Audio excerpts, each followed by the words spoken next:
Bien, bonjour à toutes et à tous et désolé de ne pas être à Montréal. Il se trouve que je suis actuellement malgré tout en Amérique du Sud, au Brésil, et que je suis arrivé juste hier, donc ce qui fait que c'était un peu difficile de reprendre l'avion pour aller à Montréal pour aujourd'hui.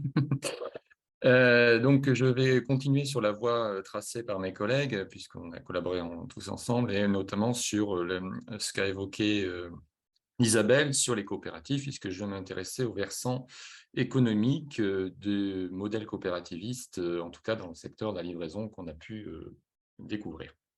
Alors, en fait, bon, voici le plan que je vais suivre. D'abord, une petite introduction pour mettre les choses en perspective historique, notamment ensuite un point sur la littérature en économie sur l'efficacité des, non pas des coopératives, mais des firmes autogérées, dont les coopératives sont un cas particulier. Et puis, notre histoire spécifique des coopératives de coursiers et en quoi elles peuvent constituer ou non une alternative économique viable vis-à-vis des plateformes de livraison.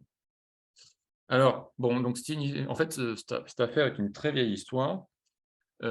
Si on regarde les débuts du capitalisme, l'organisation du travail ne se faisait pas par le biais du salarié. Vous le savez bien, sans doute, les premières formes d'industrialisation du travail se sont faites dans le textile, notamment en Grande-Bretagne et en France, avec ce qu'on avait appelé le système domestique ou putting out system. Et en France, c'était notamment l'organisation de la fabrique des canuts. La fabrique était en fait une sorte de... enfin, il y avait en gros un effet de commerçant qui commandait ou on faisait l'intermédiaire pour un ensemble de travailleurs à domicile qui produisaient qui avaient leurs usines, enfin, leur outil de travail à domicile. Et donc, ça a généré, comme vous le savez, tout un tas de conflits du travail, notamment aussi bien en Grande-Bretagne qu'en France avec la révolte des canuts.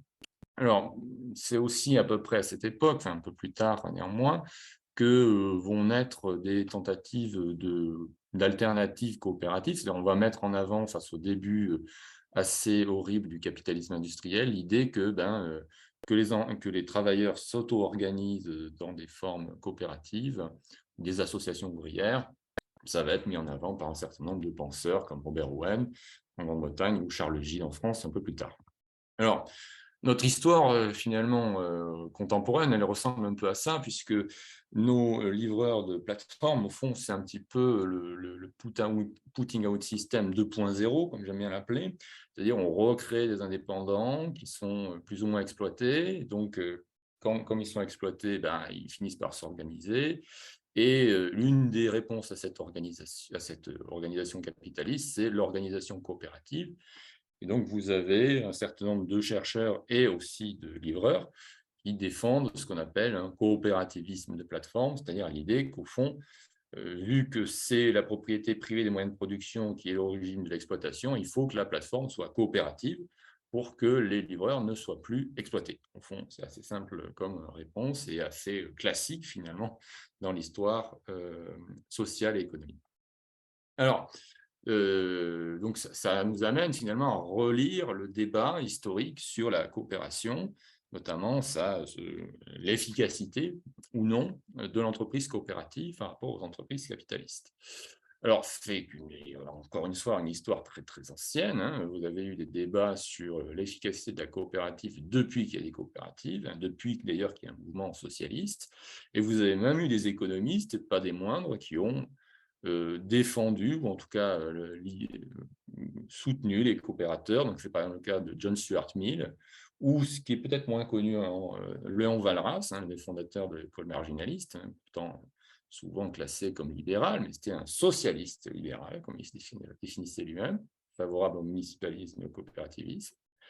Et puis, de façon assez étonnante, Marx et Rosa Luxembourg ont effectivement vu les coopératives plutôt d'un bon œil et en même temps avait souligné ce que finalement Isabelle pointait du doigt, c'est-à-dire le risque d'auto-exploitation et le fait que face à la concurrence capitaliste, il risquait d'y avoir des tendances dans la coopérative à finalement mimer des pratiques capitalistes qui faisaient que ni Marx ni Rosa Luxembourg ne croyaient vraiment que ce serait une alternative viable, même s'ils étaient favorables aux associations ouvrières.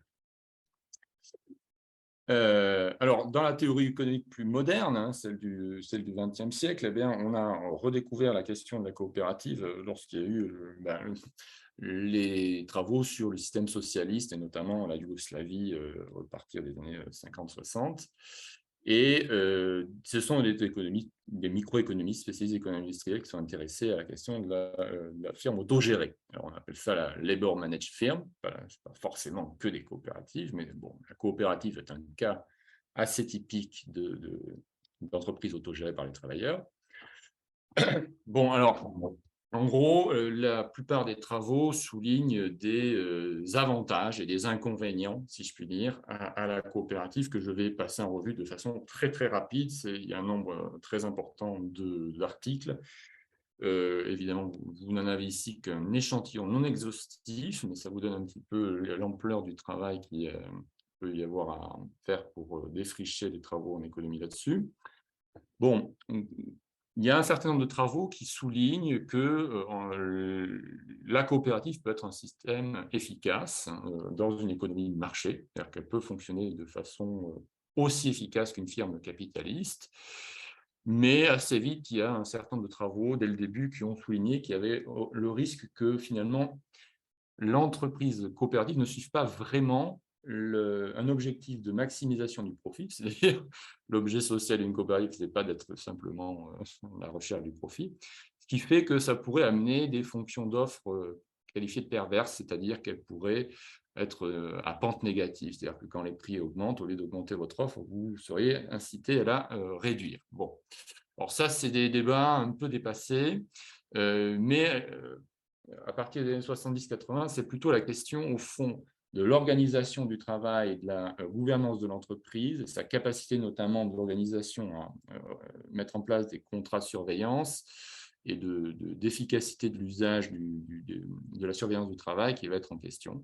Alors, on souligne souvent dans les travaux pro-autogestion que l'organisation coopérative, typiquement, va favoriser la coopération, la transmission d'informations, l'autosurveillance des travailleurs entre eux, et ce qui peut amener une meilleure production, une meilleure qualité du travail, une meilleure qualité des productions et des processus d'apprentissage, notamment d'innovation incrémentale.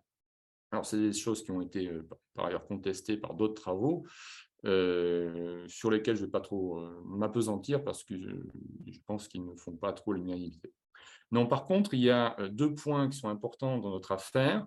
C'est ceux qui sont entourés ici en rouge. C'est la question du risque de rationnement du financement, de mauvaise allocation du capital qui avait été souligné dès le début des années 70. En gros, l'idée est la suivante. Comme les sociétés que sont les firmes autogérées ou les SCOP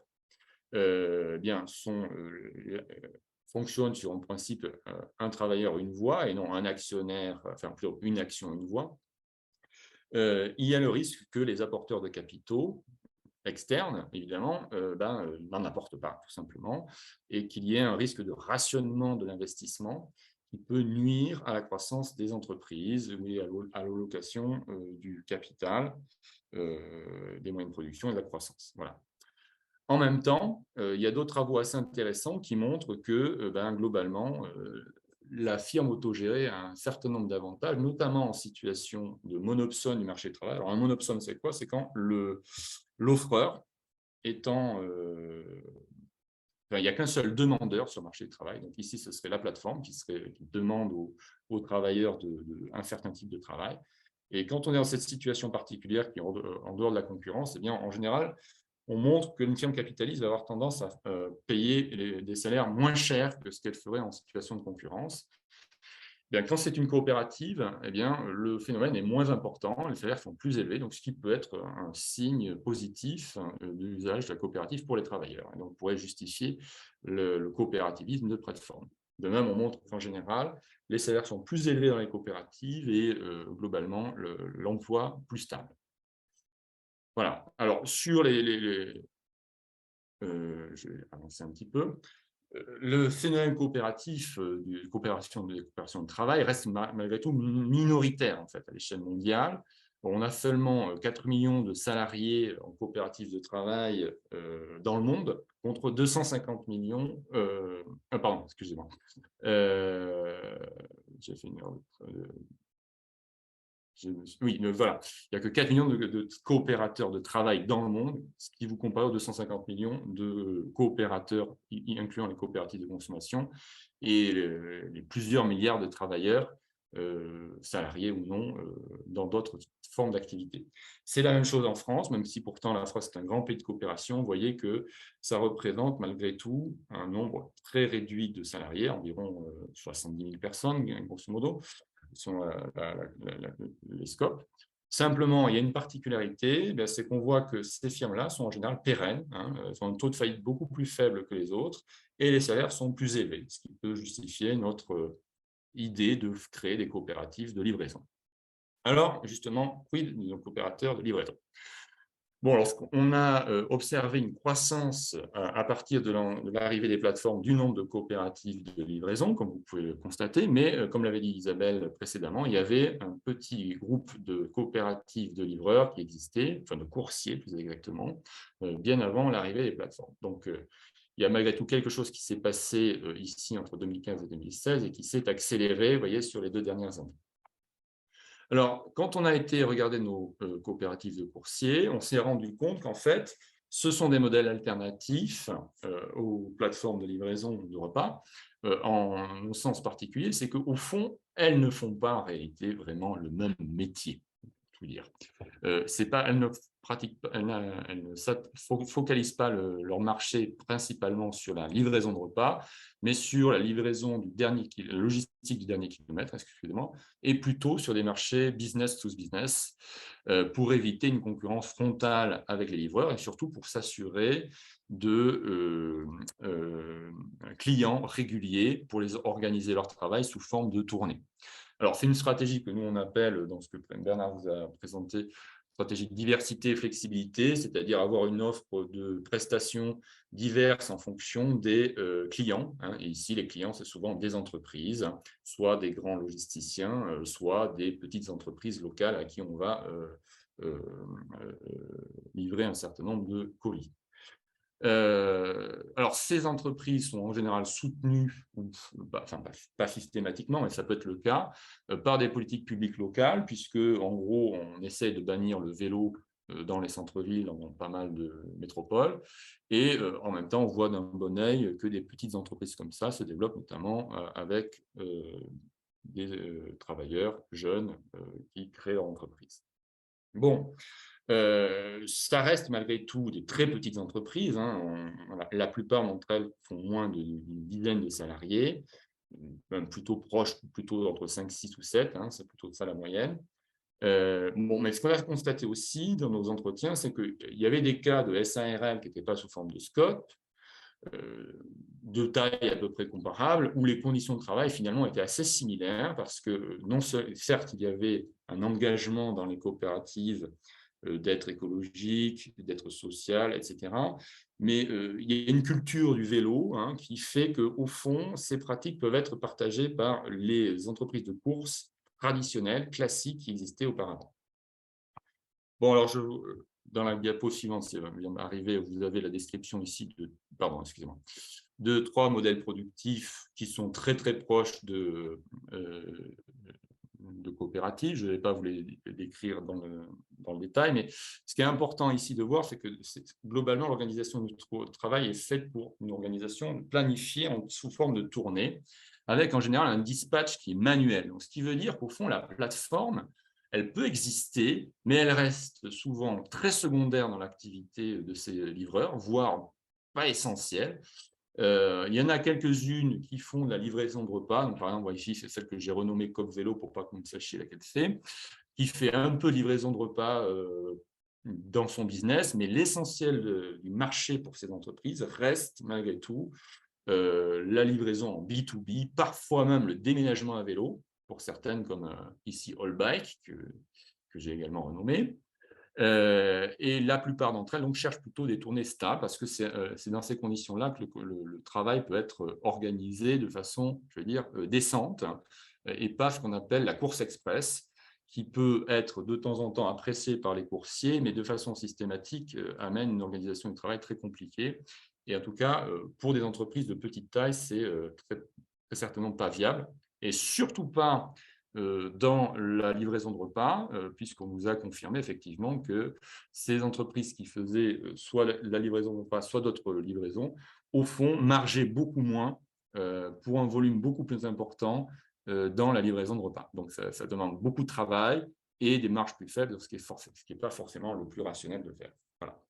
Alors, globalement, ces entreprises sont de petite taille, elles s'autofinancent, hein, et elles essayent d'investir dans des vélos cargo, hein, pour pouvoir mener leur travail à terme. Évidemment, elles ne sont pas du tout dans une politique de levée de fonds très important comme peuvent le faire les plateformes capitalistes. Alors, excusez-moi, il faut que j'aille plus vite. Donc, vous voyez ici quelques-uns des avantages et inconvénients, hein, motrice SWOT très connue de la coopération. On peut dire que les forces de ces entreprises, c'est le professionnalisme, hein, l'attention à la qualité et à la vie de l'entreprise, hein, la facilitation de la coopération, l'adaptation client, des conditions de travail intéressantes et une main-d'œuvre jeune et enthousiaste. Et le problème, c'est effectivement l'accès au financement. Et autre paradoxe de notre histoire, c'est qu'au fond, ces coopératives, ces scopes, elles doivent avoir un résultat positif, puisqu'évidemment, il faut pouvoir payer des salaires et qu'on réinvestisse une partie du résultat d'exploitation dans l'autofinancement de l'entreprise. Ce qui n'est pas le cas d'entreprises capitalistes qui peuvent lever des fonds malgré l'accumulation de pertes. Donc, on est dans une situation un peu bizarre où on a une concurrence un peu paradoxale. Autre faiblesse, c'est des entreprises où il y a très peu d'économies d'échelle, donc ils ne peuvent pas croître de façon très importante comme le font les plateformes capitalistes. Bon, je vais juste venir sur les menaces. Ces entreprises peuvent subir, hein, par son escope, une concurrence des plateformes qui se déplaceraient sur la logistique du dernier kilomètre en dehors des questions de la livraison de repas, ce qui est en train d'arriver, même si ça n'est pas encore pour le moment hégémonique. Alors, ensuite, je vais m'arrêter rapidement, le coopérativisme de plateforme dans la livraison. Bon, en fait, c'est évidemment le cas typique d'une des entreprises qu'on a visitées. Alors là, dont je vais vous donner le nom, qui s'appelle CopCycle ou CopCycle, qui est une fédération de coopératives de livreurs. Donc, c'est une coopérative de coopératives, en quelque sorte, qui va pratiquer la même chose que les plateformes, c'est-à-dire il y a un algorithme, hein, qui a été créé par un informaticien proche du mouvement Nid debout, et vont s'affilier des coopératives pour obtenir du travail. Et ce type de travail, c'est évidemment la livraison de repas. Bon, ça reste, il y a beaucoup d'entreprises, donc il y a 71 qui sont affiliées, mais ça reste une partie quand même assez marginale du business. Et cette coopérative CopCycle, pour l'instant, n'est pas encore véritablement rentable, hein. Elle fonctionne en partie par les cotisations des livreurs, mais aussi et surtout aussi en partie par des subventions publiques, du bénévolat et tout un tas de services en nature, ce qui fait que pour le moment, le modèle est encore fragile, même s'il peut être amené à se développer s'il y a beaucoup plus de plateformes. Bon, je vais passer sur le cas des CAE, hein, qui sont un peu plus rares, mais qui ont été évoqués. Oui. Mathieu, en fait, c'est terminé. Je crois que vous n'avez pas vu mes signes, mais en fait, je vous ai mis 2 minutes, 0 minutes. Fait que je ne sais pas si vous souhaitez conclure là, à ce moment-là. Je Je vais ne veux pas vous conclure là. couper. Je voulais pas vous couper, je m'excuse. C'est juste qu'on est limité dans le temps. Pas de problème, je vais conclure. Donc, je passe pour les CAE pour vous dire que c'était évoqué dans le rapport Frouin. Donc, ce qu'on peut dire, c'est que oui, il existe une alternative coopérativiste, hein, dans la livraison pour avoir un métier, enfin, des emplois de bonne qualité, mais ça reste minoritaire, hein. C'est une niche de la logistique du dernier kilomètre. Plutôt, c'est une frange plus diplômée que la moyenne des livreurs. Et surtout, hein, il faut bien comprendre que la masse des livreurs aujourd'hui, Deliveroo et Uber Eats, c'est autant de travailleurs qu'il n'y en a de salariés dans les scopes de toute activité confondue. Donc, c'est assez peu crédible de se dire qu'il y aura autant de livreurs en scope un doublement du nombre de salariés en scope avec la livraison. je vais m'arrêter là puisqu'il y a un certain nombre de choses que j'ai déjà dites. Voilà et pardon pour être un peu long.